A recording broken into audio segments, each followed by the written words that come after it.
নমস্কাৰ বন্ধুসকল, আপোনালোক সকলোকে ডিজিটেল ইনফো চেনেলটোলৈ স্বাগতম জনাইছোঁ। স্বাস্থ্য বিভাগ অসমৰ DHS DME DHS FW and আয়ুষৰ গ্ৰেড 4 পোষ্টৰ বাবে 3 জুলাই তাৰিখে যিটো এক্সাম হোৱাৰ কথা আছিল, সেয়া ইতিমধ্যে ৰাজ্যৰ শেহতীয়া বান পৰিস্থিতিৰ বাবে পষ্টপন কৰা হৈছিল। আপোনালোক সকলোৱে জানে কথাটো। আজি পুনৰ আছাম হেল্থ মিনিষ্টাৰ তথা অসমৰ স্বাস্থ্যমন্ত্ৰী কেশৱ মহন্তই সাংবাদিকৰ আগত এই গ্ৰেড 4 পোষ্টৰ নতুন এক্সাম ডেট সম্পৰ্কে এনাউন্স কৰিছে। অৰ্থাৎ আপোনালোকৰ যিটো স্বাস্থ্য বিভাগৰ গ্ৰেড 4 এক্সাম আছে, তাৰ এটা টেন্টেটিভ ডেট দিছে।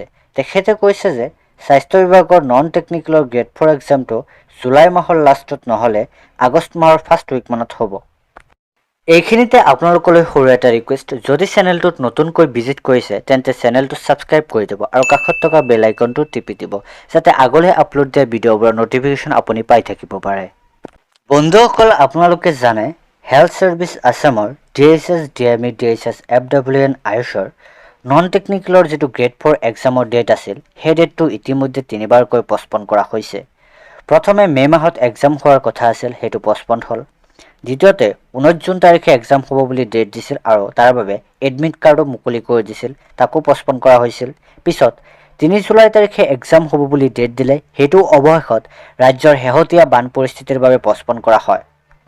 নতুনকৈ স্বাস্থ্যমন্ত্ৰী কেশৱ মহন্তই আপোনালোকৰ যিটো স্বাস্থ্য বিভাগৰ গ্ৰেড 4 এক্সাম আছে, সেই গ্ৰেড 4 এক্সামটোৰ বাবে এটা টেন্টেটিভ ডেট দিছে আৰু কৈছে যে খুব সম্ভৱ জুলাই মাহৰ লাষ্ট উইক মানত নহ'লে আগষ্ট মাহৰ ফাৰ্ষ্ট উইক মানত আপোনালোকৰ গ্ৰেড 4 এক্সামটো অনুষ্ঠিত হ'ব।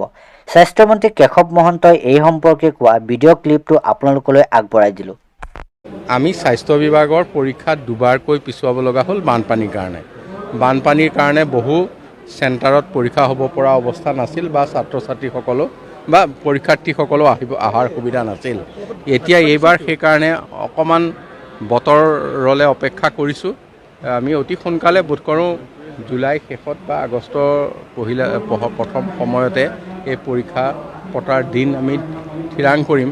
কাৰণ আমি চাইছোঁ মানে যিসমূহ দিন আমি নিৰ্ধাৰিত কৰিবলৈ বিচাৰোঁ, সেই দিনবিলাকত হয়তো বেলেগ পৰীক্ষা এনেধৰণে অনুষ্ঠিত হোৱাৰ দিন পূৰ্বতে নিৰ্ধাৰণ কৰা আছে। সেইকাৰণে অকণমান দিনটোৰ কাৰণে অপেক্ষা কৰিব লগা হৈছে।